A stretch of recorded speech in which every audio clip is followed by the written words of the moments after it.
Does your child throw food at the table or from a high chair? Wow, that is so frustrating. Don't worry. In this video, I'm going to give you a clear step-by-step plan to teach and train your child to stop throwing food or their sippy cup or whatever. By the end of this short video, you will know exactly what to do, so watch to the end. Hi, I'm Holly McLean, the Mommy Answer Lady. I'm a certified parent educator and mom of 9. And I'm all about helping parents stop struggling, so please hit that subscribe button right now. It's good to note that as much as possible, all consequences for undesirable behavior need to relate to that behavior.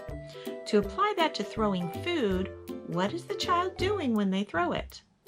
They are using their hand in an inappropriate way to fling food onto the floor. So here's step-by-step what to do.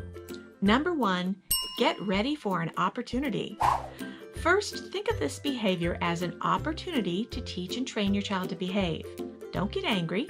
Instead, be excited for the opportunity to change this situation for good. Then execute the plan that's coming up next. I think once you listen to the whole plan, you will be excited to try it and conquer this problem for good.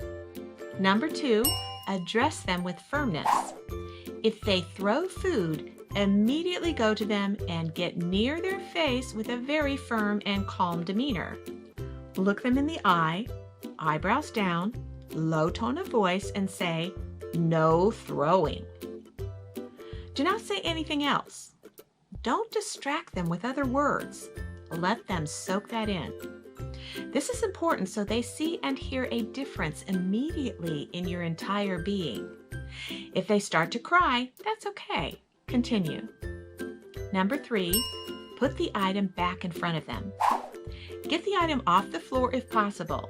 If it's not possible because it's applesauce or some other kind of food that cannot be returned to them, replace it with the same food item. Place it right back where it was and look at them in the eye again and say, "No throwing." These first 3 steps have taught them what is expected. Lots of children will stop right there and not keep doing it. That's fine. If so, move on. Smile and continue the meal with your usual loving and kind demeanor. But if they throw it again, do the next step. Repeat steps 2 and 3 and then do number 4. Number 4, give them a light flick on the back of their hand.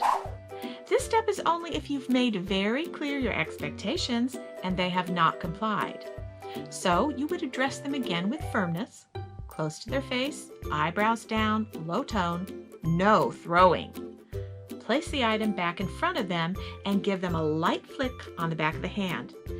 Use the hand that they used to throw the food. The little flick you give them is not painful. Instead, it shocks them enough that they know you mean business. They will wail. That's okay too. Expect it. Remember, you're training them to behave by showing them you mean business. They will express that with excessive crying at the whole situation. Remember also, when a child willfully disobeys your instructions, it should not be a pleasant moment in their mind. They should not like it. Then, think about what the reality is here. Are they actually hurt? No, they are fine.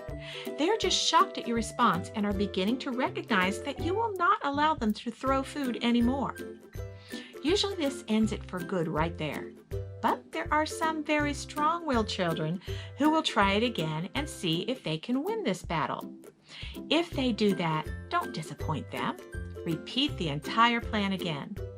If they require the flick on the hand to be firmer, oblige their need for that. Continue and repeat exactly these steps until they comply. Number 5, follow up. After the episode is completed and your child leaves the food on their tray or on the table, give them a few minutes to actually show they are not going to throw the food. Then tell them you appreciate how well they're doing and that they are obeying as they should. Show them smiles and give them some encouragement with your attitude and demeanor. Number 6, consistency wins. Consistency is the key to effectiveness. If you do each of these steps, you will end the throwing food battles for good. Your child will stop doing it and it will be done. Do you know the plan now? If so, please subscribe right now. Also, I'd love to read your comments, so write one below. I will answer your questions there. I hope to see you here again. Parents, you can do this. Thanks for watching.